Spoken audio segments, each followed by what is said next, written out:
Je m'appelle Père Jean Dubois, et bien que de nombreuses années se soient écoulées depuis cet événement qui a changé à jamais ma manière de concevoir la foi, je peux encore me souvenir de chaque seconde avec une clarté qui n'appartient pas au monde des hommes. Ce n'est pas ma vie qui fut en péril ce jour-là, mais celle d'un enfant, un petit garçon d'à accent grave peine 10 ans nommé Léo Martin, fils d'une famille d'agriculteurs vivant dans une vieille maison de campagne sur les hauteurs des monts d'Ardèche. J'étais alors le curé de la petite paroisse de Saint-Raphaël-du-Puy, un village simple, enserré par des ravins profonds, des pinèdes silencieuses et des chemins de terre qui se perdaient dans la brume matinale. C'était à la fin de l'année 2015, une période où la campagne était encore humide des pluies récentes et où les collines exhalaient cette odeur de terre mouillée qui, pour moi, a toujours été un rappel de la bonté de Dieu. Tout le village se préparait pour le pèlerinage traditionnel vers la Roche Blanche, une marche que nous faisions chaque année pour honorer la Vierge, protectrice de notre communauté depuis des temps immémoriaux. Les familles montaient à pied, certaines sur des mules, d'autres portant des bougies, des fleurs, des chapelets et parfois de modestes offrandes faites à la main. Les enfants, comme toujours, étaient les plus enthousiastes. Ils couraient en avant, riaient, jouaient à se poursuivre entre les buissons sans songer au danger du chemin. Parmi eux, Léo se distinguait. Il possédait une énergie inépuisable, un sourire qui faisait briller ses yeux noirs et une innocence si pure qu'elle me rappelait parfois les anges des fresques anciennes. Sa mère, Sandrine Moreau, me disait toujours avec une certaine inquiétude, « Mon père, cet enfant n'a peur de rien, ni des chiens ni des précipices. Un de ces jours, il va me faire mourir de peur. » Je riais, convaincu que la grâce de Dieu protégeait tout particulièrement les petits, sans savoir, bien sûr, à quel point cette phrase deviendrait littérale dans ma mémoire. Le matin du pèlerinage se leva frais, serein, presque parfait. Le ciel était dégagé, bien que sur les hauteurs de la colline on aperçut encore une épaisse couche de brouillard blanc. Ce brouillard qui apparaît sans crier gare et se cache entre les arbres comme un esprit ancien. Les pèlerins commencèrent à se rassembler devant l'église vers 7 heures. Les cloches carillonnaient doucement, les mules soufflaient avec impatience et le murmure des prières mêlées au rire remplissait la place du village. Léo apparut en courant, tenant dans ses mains un petit cerf-volant bleu qu'il avait fabriqué lui-même avec des baguettes de roseau et du papier de couleur. Il le portait comme un trésor, l'agitant en l'air tout en cherchant le vent. Je lui fis signe de s'approcher et lui bénis le front, comme je le faisais toujours avec les enfants les plus turbulents. Il sourit, m'enlaça brièvement, puis fila rejoindre ses amis. Nous commençâmes l'ascension. Le sentier se frayait un chemin entre les rochers, les arbustes et des passages étroits qui longeaient l'énorme falaise de la Roche Blanche, une chute verticale de près de 50 mètres jusqu'à un lit de pierres et d'arbres brisés. C'était le point le plus dangereux du parcours et, chaque année, je répétais les mêmes mots, marchez lentement, ne vous approchez pas du bord. La montagne ne pardonne pas les négligences.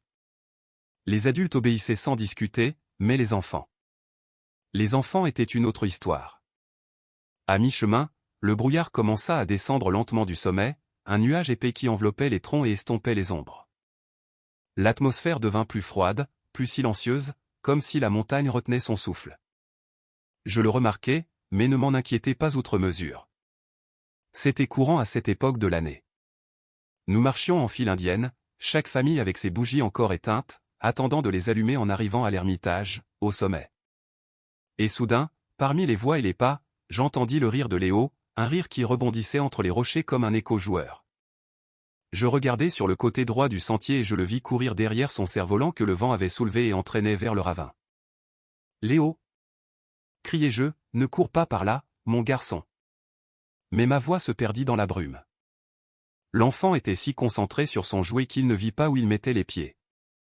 Il fit un pas, puis un autre, et lorsqu'il tenta de retrouver son équilibre, la terre sous ses pieds s'effrita. Je me souviens du son avec une précision absolue, un craquement sec, un éboulement de pierre et le cri étouffé de sa mère. Le petit corps de Léo disparut de notre vue en une seconde. Le silence qui suivit fut si brutal qu'il me transperça l'âme. On n'entendit que le bruit de quelques pierres tombant dans le vide. Il y eut des cris, des pleurs. Stéphane Leroy, le charpentier, courut vers le bord.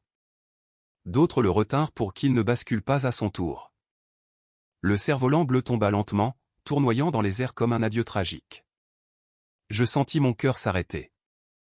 Je m'approchai du bord du précipice, la gorge nouée. De là, on ne voyait que le brouillard épais qui dissimulait le fond. On n'entendait rien, pas un cri, pas un mouvement, rien. Et à cet instant, une pensée terrible traversa mon esprit, l'enfant est mort. Sandrine Moreau tomba à genoux, frappant le sol en pleurant avec une douleur si profonde qu'elle secoua toutes les personnes présentes. Certains se mirent à prier à voix haute, d'autres restèrent paralysés. Je fermai les yeux et portai la main à ma poitrine, sentant un vide immense. Dieu miséricordieux, pensai-je, ne permet pas que cela soit vrai. Mais alors, juste au moment où tout semblait perdu, le brouillard commença à s'illuminer. Au début, ce ne fut qu'une lueur pâle, comme si le soleil tentait de le percer, mais ce n'était pas le soleil. Cela ne pouvait pas être le soleil, car la lumière venait d'en bas, du fond du ravin, où aucun rayon ne pouvait atteindre à cette heure. Une clarté bleutée monta lentement, enveloppant le brouillard d'une sorte de lueur douce qui ne blessait pas les yeux, mais qui faisait battre le cœur avec une force inexplicable. Les pèlerins se turent. Personne ne comprenait. Moi non plus.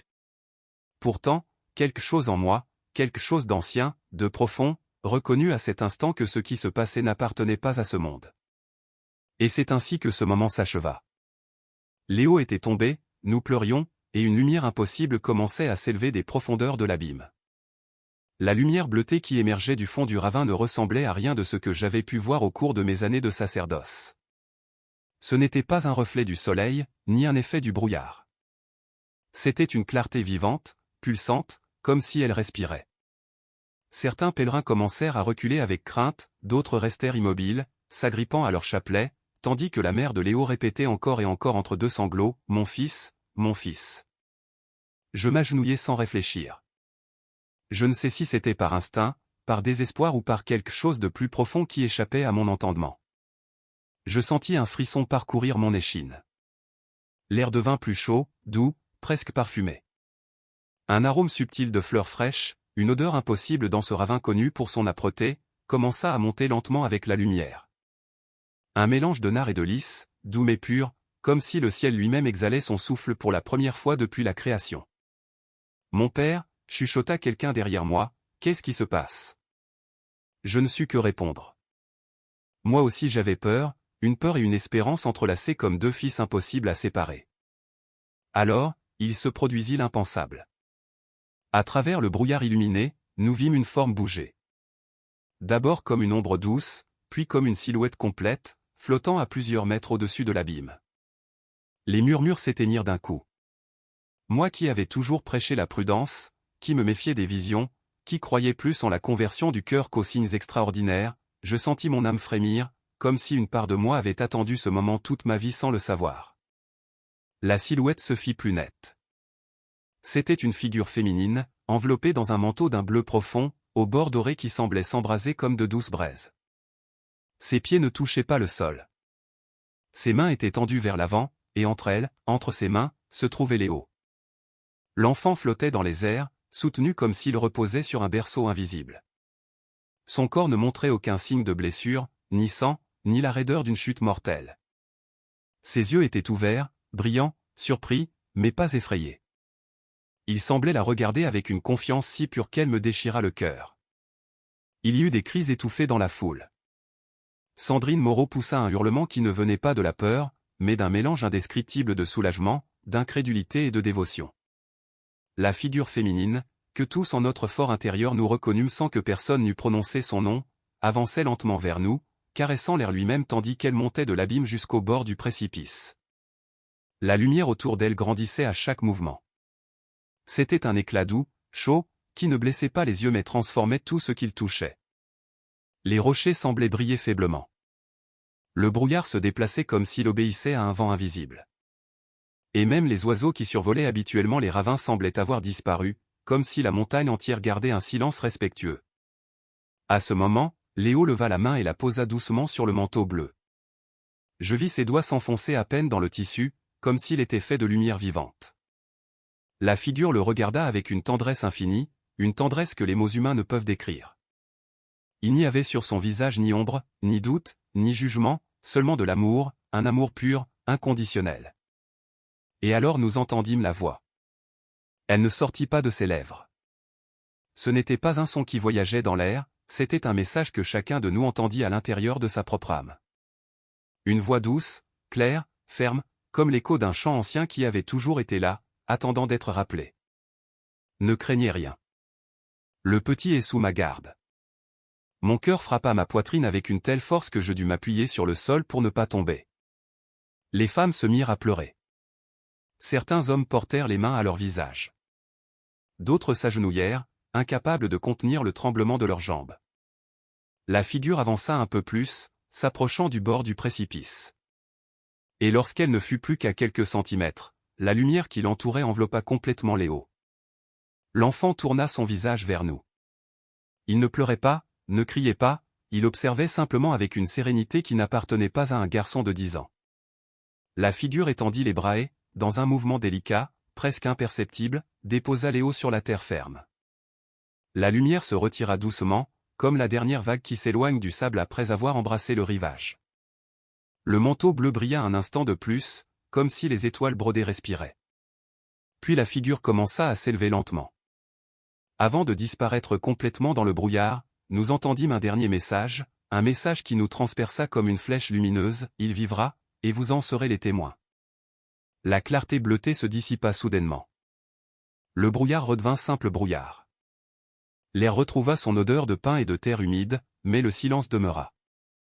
Un silence profond, révérencieux, presque sacré. Sandrine Moreau courut vers son fils, l'enlaça avec force, pleurant d'un mélange d'amour et de choc. Léo l'entoura de ses bras et dit d'une voix douce, « Maman ». Elle m'a tenu. Je m'approchai et m'agenouillai à leur côté. Mes mains tremblaient tandis que je les posais sur les épaules de Léo. Je l'examinais sans savoir exactement à quoi m'attendre. Il n'avait aucune égratignure, pas de poussière, même ses chaussures semblaient plus propres qu'auparavant. « Mon fils, parvins-je à dire, as-tu eu mal? Es-tu tombé ?» Il secoua lentement la tête, comme s'il revivait l'instant. « Je ne suis pas tombé, mon père, » répondit-il. « Quand la terre s'est rompue, j'ai cru que j'allais mourir, mais quelqu'un m'a rattrapé. Je ne sais pas comment, mais c'était comme si je flottais. Elle m'a dit de ne pas avoir peur, que je n'aurais pas mal. » Je le regardais, les yeux embués. Je n'avais pas de mots. Aucun n'aurait été suffisant. Autour de nous, les pèlerins étaient toujours à genoux, pleurant, priant, touchant le sol où la lumière s'était posée. Certains affirmaient avoir vu la silhouette clairement. D'autres n'avaient vu que la lueur. Quelques femmes assuraient avoir perçu l'arôme floral avant même que la figure n'apparaisse. Tous, sans exception, avaient senti la voix en leur fort intérieur. Je respirais profondément, essayant de retrouver le sens de la réalité, mais la montagne, le brouillard, la lumière, le calme, rien ne semblait plus comme avant. C'était comme si la colline entière avait été touchée par quelque chose de divin et qu'elle gardait désormais ce secret sous sa peau de roche et de silence. Cependant, ce n'était que le début. L'incrédulité de certains, le besoin de réponse, l'impact de ce qui s'était passé. Tout cela était encore à venir. Et même si je ne pouvais pas le savoir à cet instant, ce miracle marquerait non seulement la vie de Léo, mais aussi celle de tout un village. L'air restait imprégné de ce parfum doux, presque céleste, lorsque nous commençâmes enfin à réagir. Beaucoup étaient encore agenouillés, d'autres pleuraient de manière inconsolable, et certains, rendus muets par la stupéfaction, fixaient simplement le vide comme s'ils ne parvenaient pas à comprendre que l'enfant était là, vivant, respirant, serré contre sa mère.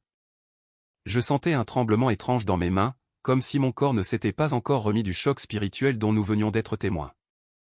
Mais bientôt, le calme fut rompu. Du haut du sentier, nous entendîmes une voix crier, appeler la gendarmerie. Le sol s'est dérobé sous les pieds du petit. Il faut descendre le chercher.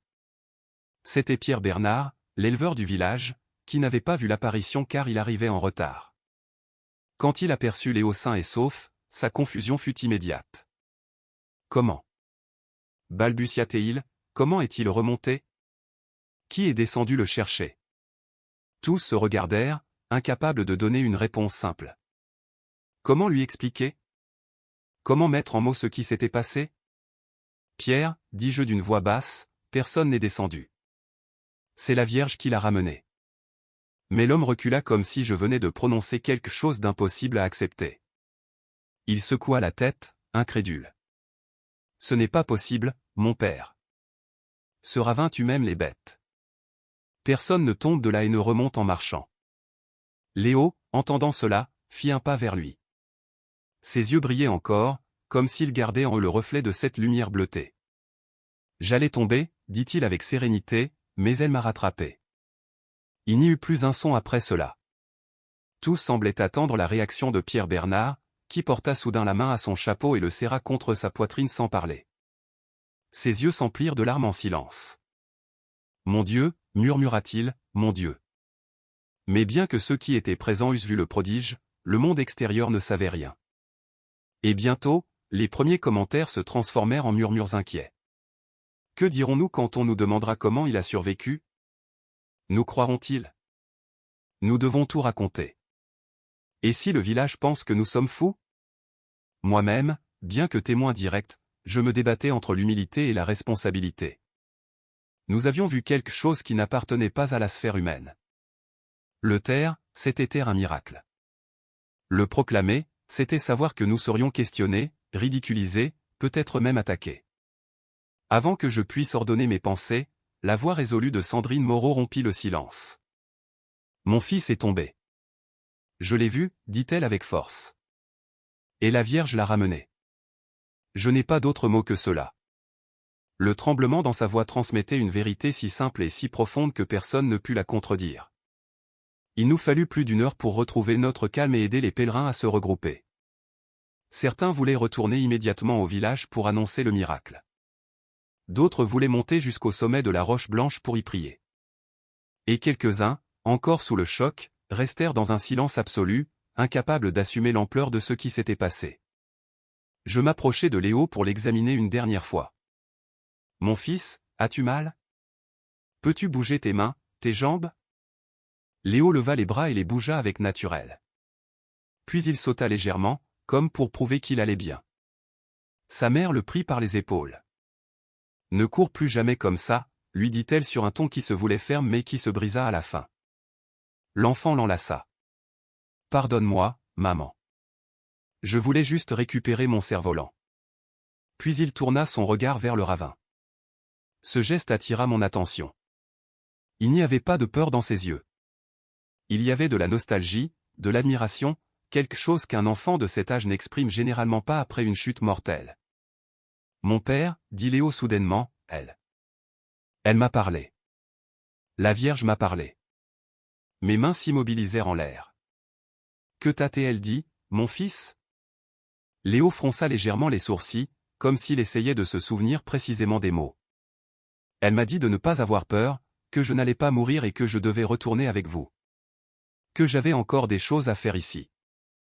Des choses à faire ici. » La phrase me parcourut comme un éclair. « Quelque chose d'autre ?» demandai-je doucement. Léo hésita. Je crois qu'elle a dit que je devais toujours écouter ma maman et que je devais prendre soin des autres enfants. Je ne me souviens pas de tout, mon père. Ce n'était pas une voix comme la nôtre. C'était comme le sentir dans le cœur. Ces paroles coïncidaient exactement avec ce que nous avions ressenti lorsque la figure avait parlé. Ce n'était pas du son, c'était de l'âme. Lorsque nous reprîmes enfin le chemin, l'atmosphère avait complètement changé. Personne ne marchait avec insouciance comme avant. Personne ne parlait des fêtes, ni de la récolte, ni des animaux. Tous marchaient lentement, avec un poids sur la poitrine, comme ceux qui ont été témoins de quelque chose de trop grand pour la compréhension immédiate. À mi-chemin vers le sommet, nous entendîmes des vrombissements de moteurs approcher. « C'est la patrouille », annonça l'un des hommes. En effet, 2 véhicules de la gendarmerie départementale commencèrent à monter par le chemin de terre en soulevant de la poussière.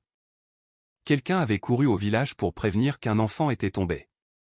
Il ne connaissait pas encore la vérité. Les gendarmes descendirent rapidement. « Où est l'enfant? Où est-il tombé? Combien de mètres?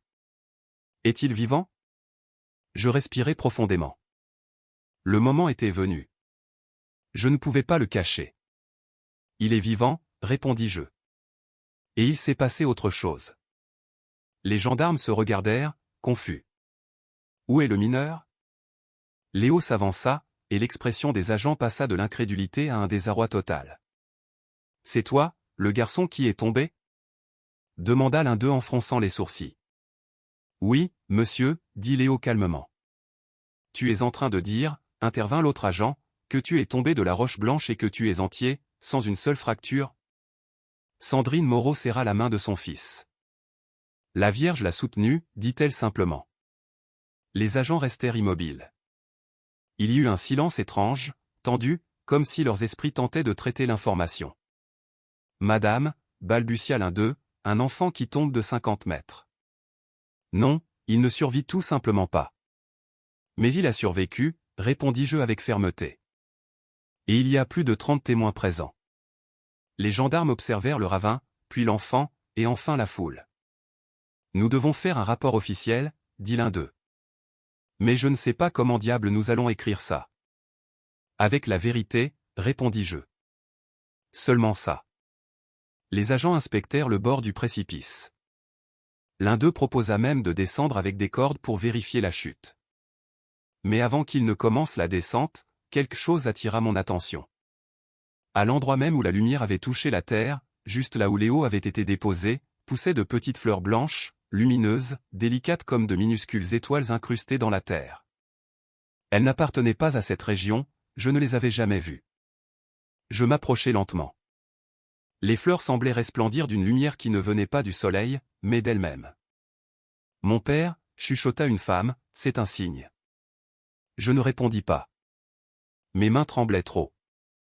Léo s'approcha, se pencha et toucha l'une des fleurs. Et à cet instant même, l'arôme floral du miracle imprégna à nouveau l'air.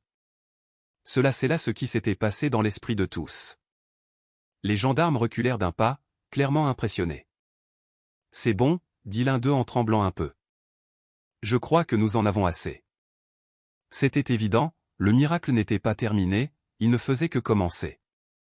Et je savais, au plus profond de mon âme, que les conséquences de ce jour marqueraient nos vies à tout jamais.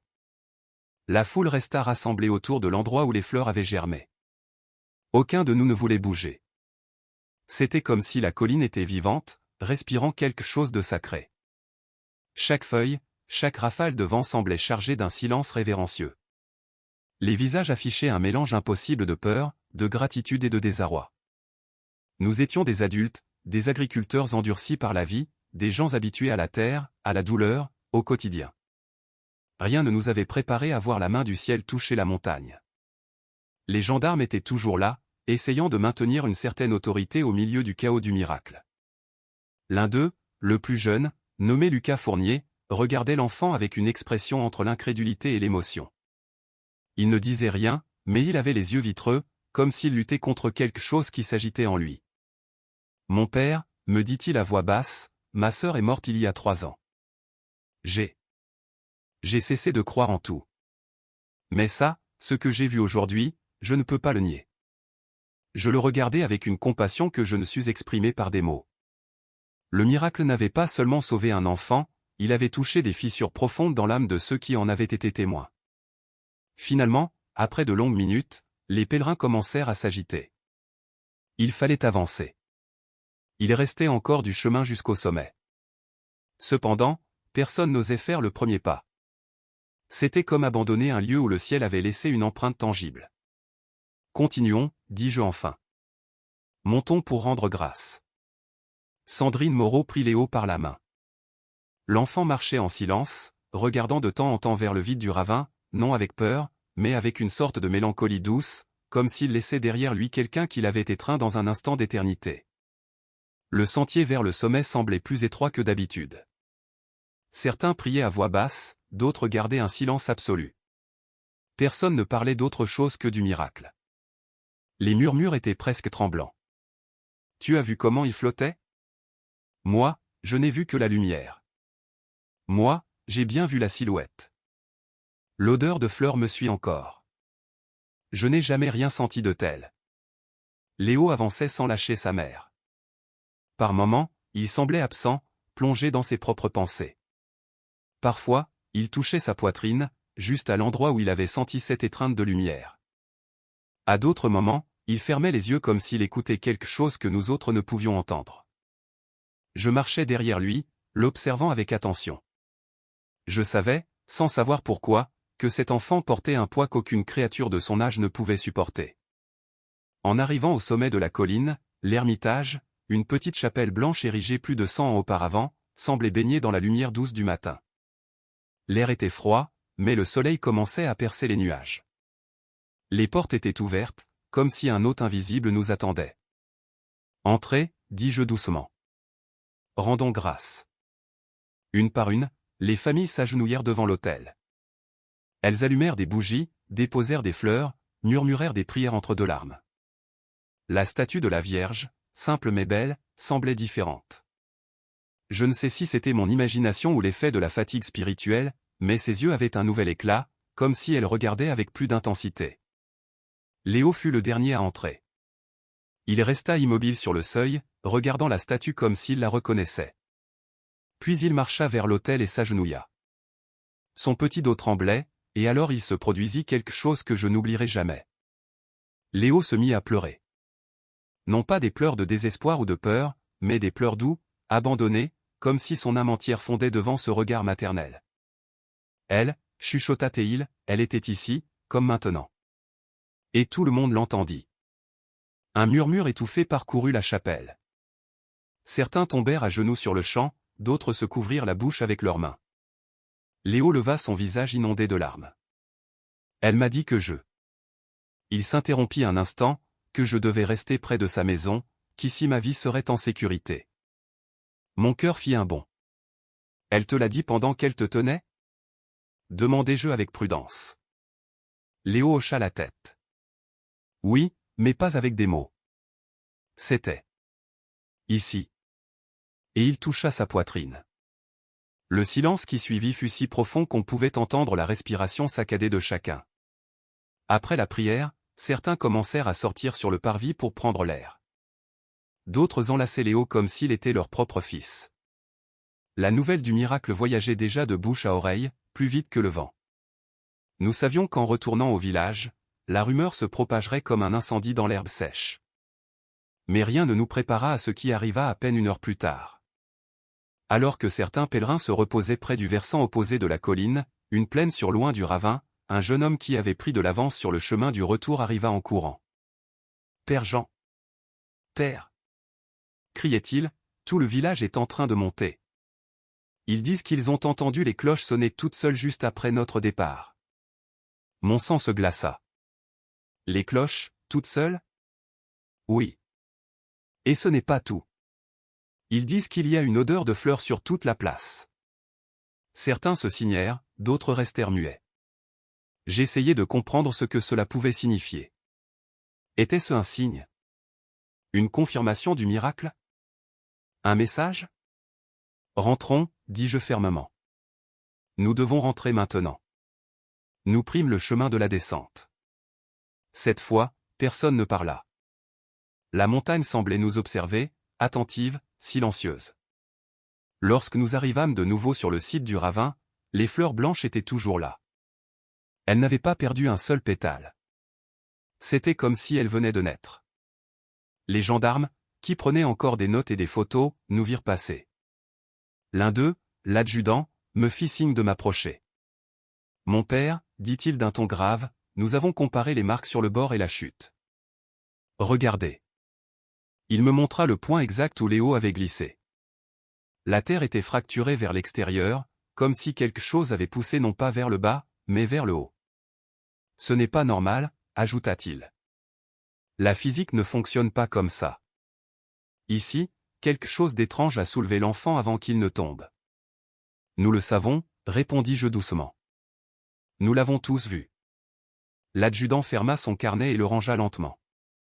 Il me regarda dans les yeux comme s'il cherchait en moi une certitude qu'il peinait à accepter. Mon père, je ne crois pas en grand-chose, mais ce que nous avons vu aujourd'hui, je ne peux pas le nier. Personne ne le peut, répondis-je. Avant de continuer la descente, je voulus parler une fois de plus avec Léo. Je le trouvai assis sur un rocher, les mains jointes. Mon fils, ça va ? Oui, mon père, répondit-il sans me regarder. Mais je sens quelque chose de bizarre. Ici. Et il toucha de nouveau sa poitrine, comme si elle était encore près de lui. Tu as peur ? Léo secoua la tête. Non, mon père. Elle a dit qu'elle serait avec moi. Je n'ai pas peur. mais j'ai l'impression d'avoir maintenant une responsabilité. Ce mot, dans la bouche d'un si jeune enfant, me fit frémir. La responsabilité de quoi? Léo leva les yeux vers moi.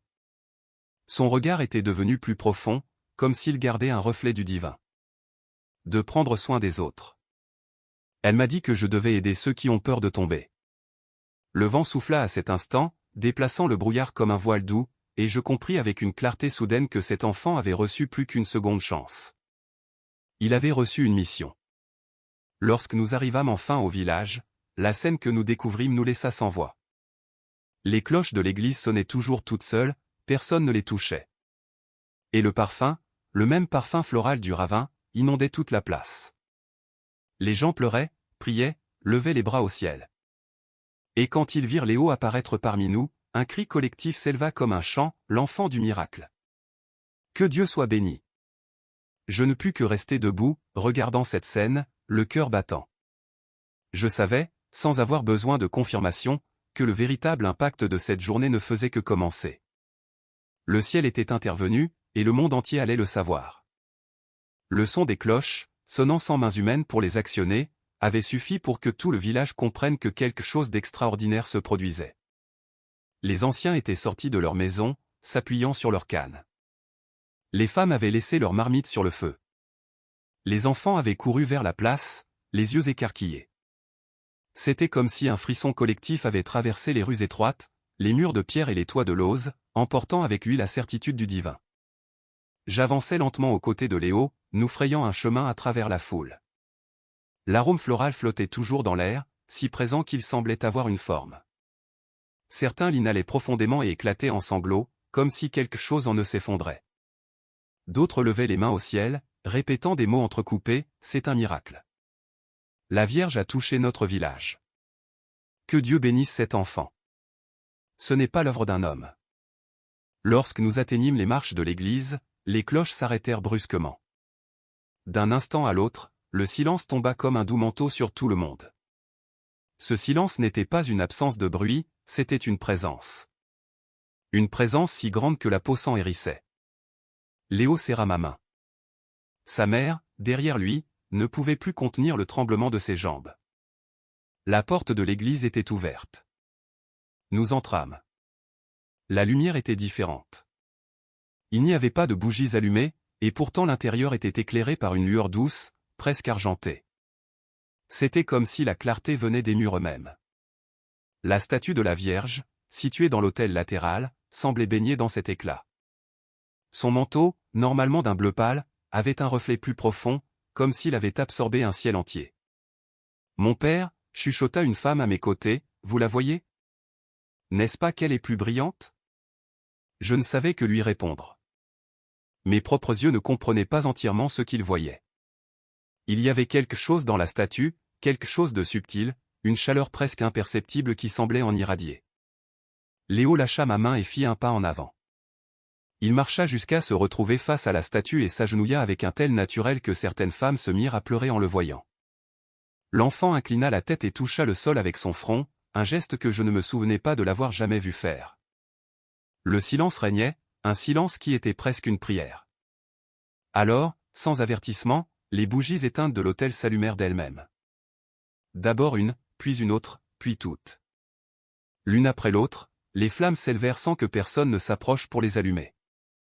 La flamme ne vacillait pas, elle était ferme, verticale, pure. Certains crièrent de surprise, d'autres s'effondrèrent en pleurs à genoux. Je restai paralysé. « Père Jean, » dit doucement Léo, sans lever les yeux. « Elle est ici. » Je sentis un frisson me remonter des épaules jusqu'à la nuque. L'atmosphère à l'intérieur de l'église changea.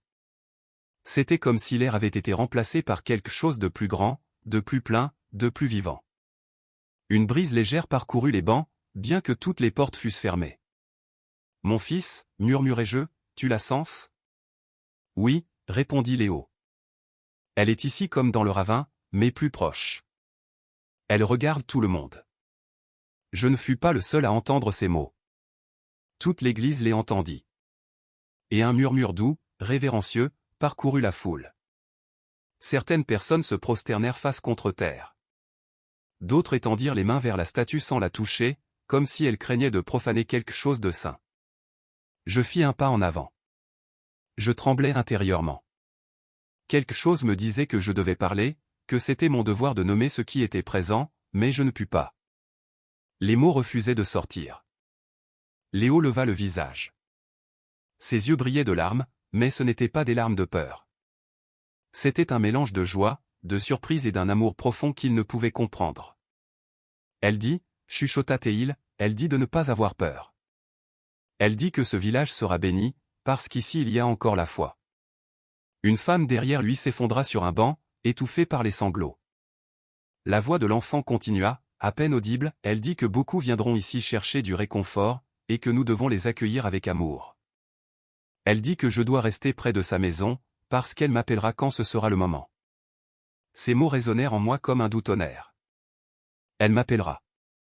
Je savais ce que cette phrase pouvait signifier, même si je n'osais pas encore l'interpréter. La foule commença à sortir lentement de l'église, beaucoup ne pouvant contenir leur émotion. Certains s'approchèrent pour toucher l'enfant, lui demandant sa bénédiction comme s'il était désormais un instrument du ciel.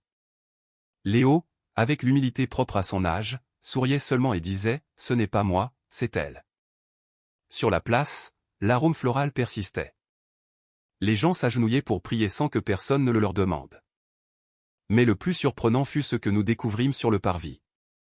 Sur les marches de pierre, où il n'y avait normalement que de la poussière et des feuilles sèches, commencèrent à apparaître de petites fleurs blanches, identiques à celles que nous avions vues dans le ravin. « Mon Dieu !» cria quelqu'un. « Elle pousse ici aussi. » Ce n'était pas possible. L'escalier était fait de pierre dure, sans terre, et pourtant, entre les interstices, naissaient ces fleurs fragiles et lumineuses, comme si elles n'appartenaient pas à ce monde. Les gendarmes, qui étaient toujours présents, reculèrent, incrédules. « Ce n'est plus un incident, » murmura l'un d'eux. « C'est autre chose. » Vers midi, la nouvelle du miracle avait déjà atteint les villages voisins. Des inconnus commencèrent à arriver, certains à pied, d'autres en camionnette, demandant après l'enfant sauvé par la Vierge. Certains apportaient des bougies, d'autres des fleurs, d'autres simplement un espoir brisé qui avait besoin de s'accrocher à quelque chose. Je savais que cela ne faisait que commencer. Je ne savais pas si l'Église interviendrait, s'ils enverraient des enquêteurs ou s'ils nous demanderaient le silence. Mais je savais que ce miracle ne pouvait être caché. C'était une flamme qui éclairerait bien au-delà de la colline. Cet après-midi-là, alors que le village se rassemblait sur la place pour prier le chapelet, je m'approchai de Léo, qui était assis sur un banc de bois, regardant le ciel. « Léo, tu es fatigué. »« Un peu, mon père, mais ça va. »« Mon fils, as-tu compris ce que la Vierge t'a dit ?» Léo me regarda. Il y avait quelque chose de nouveau dans ses yeux. Ce n'était pas de l'orgueil, ni de la peur, c'était de la maturité. Une maturité qui ne devrait pas exister chez un enfant de 10 ans. « Je crois que oui, » répondit-il. « Elle veut que je sois ici, que je prenne soin de cet endroit, que j'aide ceux qui ont peur. Elle dit qu'elle aura besoin de moi quand je serai grand. » Je sentis un nœud dans ma gorge. « Théil dit pourquoi ?» demandai-je d'une voix tremblante. Léo baissa les yeux. « Non, mon père. » Mais quand elle me tenait, j'ai senti comme si le temps n'existait pas, comme si j'étais dans un endroit où tout n'était que paix. Et je crois. Je crois qu'elle ne m'a pas sauvé seulement pour que je vive, mais pour quelque chose de plus. Un frisson me parcourut la colonne vertébrale. « Mon fils, tu es bien petit pour penser à ça. » Léo sourit. « Je sais, mon père. Mais je n'y pense pas, je le sens, c'est tout. » Cette nuit-là, tandis que j'accompagnais la foule en prière, je ne pus m'empêcher de regarder encore et encore la silhouette de Léo parmi les fidèles. Il y avait en lui une présence nouvelle. Ce n'était pas de la sainteté, ni un éclat physique, c'était quelque chose que je ne saurais décrire, une sorte de sérénité profonde, un écho de l'étreinte qu'il avait reçue. Le village priait, les cloches carillonnaient doucement d'elles-mêmes. La lumière des bougies emplissait la place comme une mer dorée, et je sentis en moi, pour la première fois depuis longtemps, que j'étais en présence d'un mystère qui n'était pas terminé, qui ne faisait que commencer. Les jours qui suivirent le miracle furent comme vivre à l'intérieur d'un rêve que personne ne savait comment interpréter. Le village de Saint-Raphaël-du-Puy, habituellement si silencieux, se transforma en un fleuve de gens. Ils arrivaient des villages voisins, des hameaux isolés les plus reculés, et même de villes où l'on n'avait jamais entendu parler de notre colline, mais où la nouvelle s'était propagée comme un feu de paille. De l'aube jusqu'à tard dans la nuit, la place se remplissait de personnes cherchant à voir l'enfant, à toucher les fleurs qui avaient poussé sur les marches, à prier devant la statue de la Vierge, ou simplement à respirer cet arôme floral qui persistait encore dans l'air à certains moments de la journée. Certains venaient avec des maladies, d'autres portaient de vieilles culpabilités, d'autres arrivaient en pleurant sans savoir exactement pourquoi.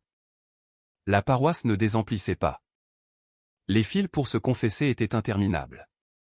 Les messes devaient être répétées plusieurs fois car il n'y avait pas assez de place à l'intérieur. Tous voulaient entendre ce qui s'était passé. Tous voulaient voir Léo. Mais Léo, lui, ne cherchait pas à être au centre de l'attention. Au contraire, il essayait de se cacher derrière moi chaque fois que la foule s'approchait. Il n'aimait pas qu'on lui touche le visage ou qu'on lui demande des bénédictions. Il disait seulement « ce n'est pas moi. C'est elle ». Puis il disparaissait dans un coin tranquille de l'église où il restait assis longuement, regardant l'autel en silence, comme s'il conversait avec quelqu'un d'invisible. Au bout de 4 jours, les premiers représentants du diocèse arrivèrent, 2 prêtres âgés et une jeune théologienne, envoyés par l'évêque de Valence. Ils venaient avec des carnets, des appareils photos, des enregistreurs et un air grave de prudence. Je reconnaissais ce regard, l'équilibre nécessaire entre la foi et la raison. Ils me saluèrent avec cordialité, mais sans perdre ce ton officiel. « Père Jean, dit le plus âgé, Monseigneur Henri Dubois, nous avons reçu des témoignages extraordinaires. Nous avons besoin de tout entendre de votre bouche, calmement, pas à pas. » J'acceptai sans réserve. Je savais que c'était la bonne chose à faire. Nous nous assîmes dans la sacristie pendant qu'à l'extérieur, la foule continuait de prier. Ils m'interrogèrent sur chaque détail, où était Léo? Comment était-il tombé? Que avions-nous vu? Que avions-nous ressenti? Qu'avait dit l'enfant? Que avions-nous vu sur le visage de la figure? Je répondis avec la plus grande précision possible. Je n'exagérais rien. Je n'omis rien non plus. Les envoyés prirent des notes, échangèrent des regards, répétèrent certaines questions plusieurs fois. Cela faisait partie de leur travail. L'Église, après tout, avance toujours avec prudence face au surnaturel. Nous voulons parler à l'enfant, dit la jeune théologienne, Chloé Girard. Léo entra. Il marchait avec un sérieux qui ne correspondait pas à son âge. Il s'assit face aux envoyés, sans crainte. Il répondit à chaque question avec honnêteté et calme. « L'as-tu vu clairement » demanda l'un des prêtres. « Oui, monsieur, » répondit Léo. Son manteau était bleu et il brillait. Elle m'a tenu avec ses mains, et aussi avec la lumière. « Elle t'a parlé » Léo hésita un instant. Pas avec des mots. C'était comme depuis le cœur. Chloé Girard l'observa avec un intérêt sincère. « Que as-tu ressenti » ? De la paix. Beaucoup de paix, répondit-il, et de l'amour, un très grand amour. Comme si rien de mal ne pouvait jamais arriver tant qu'elle était là. Les enquêteurs gardèrent le silence. Je pouvais voir sur leur visage que leur cœur luttait entre le désir de croire et la nécessité de conserver leur prudence. Quand Léo sortit, Monseigneur Henri Dubois ferma lentement son carnet. « Père Jean, dit-il avec gravité, nous avons étudié de nombreux cas dans le diocèse, mais ce que vous décrivez et ce que l'enfant raconte n'est pas commun. Le fait qu'il y ait de multiples témoins, des signes visibles et un enfant indemne après une chute impossible. Cela dépasse l'ordinaire. Allez-vous confirmer le miracle ? Demandai-je. Pas encore, répondit-il. L'Église prendra son temps. Mais il respira profondément. Il s'est passé ici quelque chose que nous ne pouvons nier. Ce même après-midi, un autre événement secoua le village. Un homme arriva sur le parvis, portant sa petite fille. L'enfant était pâle, faible, les yeux cernés. Elle avait une forte fièvre depuis plusieurs jours. Les médecins du village voisin n'avaient trouvé aucune solution. « Mon père, implora-t-il, laissez-moi l'approcher de la statue, s'il vous plaît. » La foule s'écarta. L'homme monta les marches, arriva devant la Vierge et déposa l'enfant sur le sol. Il l'enveloppa dans un grand foulard tout en pleurant en silence. Léo, sans que personne ne l'appelle, s'approcha également. Il regarda la petite, puis la statue, et s'agenouilla. « Mère, chuchota Théil, aide-la. » Il le dit avec le même naturel qu'un enfant qui demande de l'eau. Mais dans sa voix, il y avait une certitude qui donnait le frisson. L'air s'imprégna de nouveau de cet arôme floral. Une brise douce, comme un murmure, caressa le visage de la fillette, et alors, sous les yeux de tous, la petite ouvrit les yeux. Elle ne se remit pas complètement. Elle était encore faible, mais sa respiration s'améliora. Sa peau reprit un peu de couleur, et son père tomba à genoux, sanglotant comme s'il avait vu la vie revenir. « Merci, Sainte Vierge, merci. » La foule ne fut plus qu'une seule clameur, « Miracle !» Un autre miracle. Et au milieu de tous ces cris, je regardais Léo. Il n'avait pas l'expression d'un enfant surpris. Il ne souriait pas, ne pleurait pas non plus, il observait simplement en silence, comme si une part de lui avait compris depuis le début que cela pouvait arriver. « Elle m'appellera quand ce sera le moment. » La phrase me transperça de nouveau la poitrine. Et si cet enfant était destiné à quelque chose de plus grand qu'un simple témoignage? Cette nuit-là, après que la foule se fut lentement dispersée et que la paroisse fut retombée dans le silence, je m'assis sur le parvis pour reprendre mon souffle. La lune illuminait la place, et les fleurs blanches brillaient d'un éclat doux. J'entendis alors des pas légers derrière moi. C'était Léo. « Mon père, je peux m'asseoir ?» « Bien sûr, mon fils. » Il s'assit à côté de moi, enlaçant ses genoux. « Mon père, est-ce que vous croyez que les miracles arrivent par hasard? » « Non, Léo, je ne le crois pas. Rien de ce qui vient du ciel n'est un hasard. » L'enfant hocha la tête. « Alors, pourquoi m'a-t-elle sauvé, moi? » demanda-t-il à voix basse. « Pourquoi pas un autre enfant qui en aurait plus besoin? » Cette question me déchira. Car c'était la bonne question, la question que tous ceux qui survivent à l'impossible portent dans leur cœur. « Léo, dis-je doucement, la Vierge ne choisit pas le plus fort, ni le plus saint. Elle choisit celui qui peut dire oui. Et toi, tu as dit oui sans parler. » Léo appuya sa tête sur mon bras. « Mon père, chuchota Théil, parfois, je sens qu'elle est encore là, même si je ne la vois pas. Je le sens aussi, mon fils. Et je sens que quelque chose d'autre va se passer. » « Quelque chose de mal? » demandai-je. L'enfant secoua fermement la tête. « Non, mon père. Quelque chose de grand. » Le vent fit bouger les fleurs. La cloche émit un doux carillon, bien que personne ne la touchât. « Comment le sais-tu? » demandai-je. Léo ferma les yeux. « Parce que quand elle me tenait, elle m'a montré un petit bout de lumière, comme un chemin. Et je crois qu'il n'a pas encore commencé. » Ces mots me coupèrent le souffle, car au fond, je le savais aussi. Le miracle du ravin n'était pas la fin, c'était à peine le seuil. Les jours se transformèrent en semaines, et les semaines en mois. Sans que personne ne les planifiait, Saint Raphaël du Puy commença à se métamorphoser. Le village, qui apparaissait à peine sur les cartes auparavant, était devenu un phare silencieux au milieu des montagnes. Des convois de pèlerins arrivaient chaque jour, certains marchant depuis des distances impossibles, d'autres portant des bougies, d'autres apportant des photographies de leurs proches malades. Le sanctuaire improvisé devant la statue de la Vierge n'était jamais vide. Il y avait toujours quelqu'un à genoux, toujours quelqu'un qui pleurait, toujours quelqu'un qui remerciait. Et au milieu de tout cela, Léo marchait avec la sérénité de celui qui a vu l'invisible et n'a plus besoin de preuves pour croire. Je l'observais de loin. Il grandissait vite. Son visage d'enfant commençait à adopter un sérieux lumineux, une paix qui n'appartenait pas à son jeune âge. Mais il restait un enfant.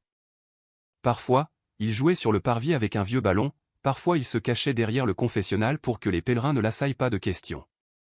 Cependant, de temps en temps, il s'arrêtait, restait à regarder la statue en silence, et je savais que quelque chose en lui continuait d'écouter une voix que nous autres n'entendions pas. Ce fut en décembre, près de 6 mois après le miracle, que se produisit ce qui allait sceller le destin définitif du lieu. Ce matin-là, le brouillard était si épais qu'il semblait se détacher du ciel. L'air était empreint d'un froid humide qui annonçait l'approche de l'hiver. Je préparais l'autel pour la messe matinale quand j'entendis des pas courir sur la place. « Père Jean. Père. Venez vite. » C'était Thomas Petit, le jeune sacristain qui aidait à nettoyer l'église. Il avait le visage pâle, les yeux écarquillés. « Qu'est-ce qui se passe ?» demandai-je. « C'est Léo, mon père. Il est sur la colline. Seul. » Mon cœur fit un bond. Seul? À cette heure? Oui. Il est parti sans que personne ne le voie. Sa mère pleure.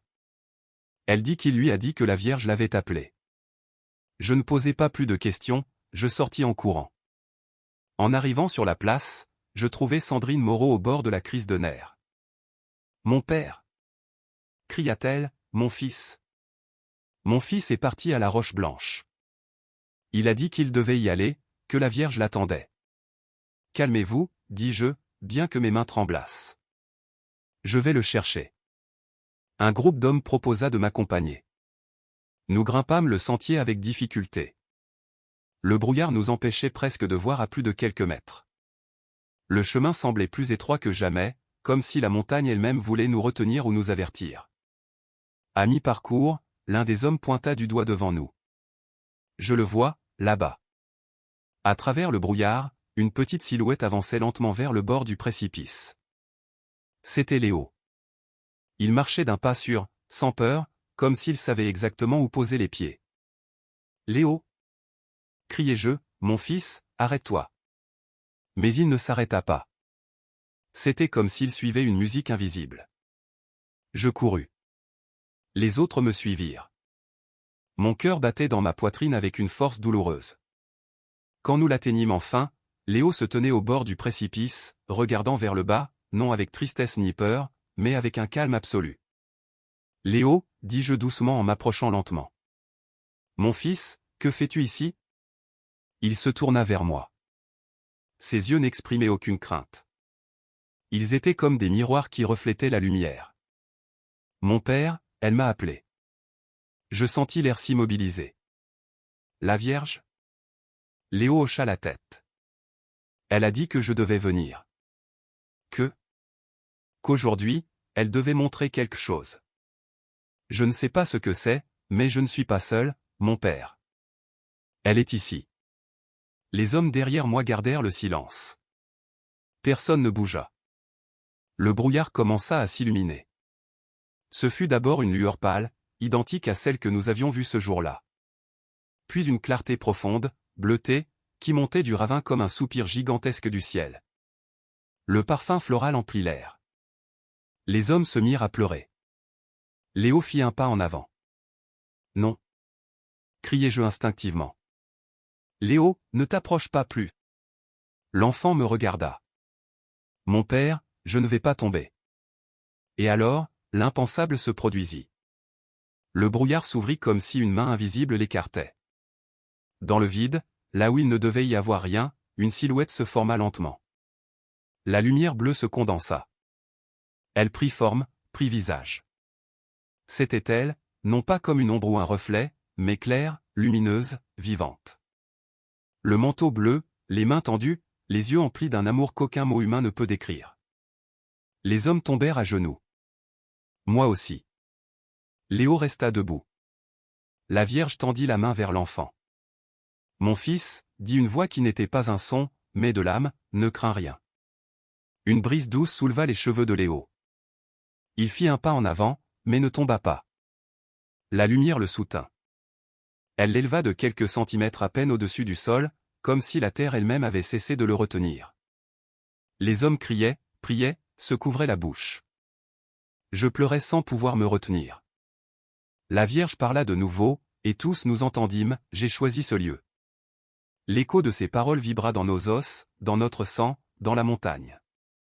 Ici, mon cœur répandra la consolation. Ici, mes enfants seront accueillis.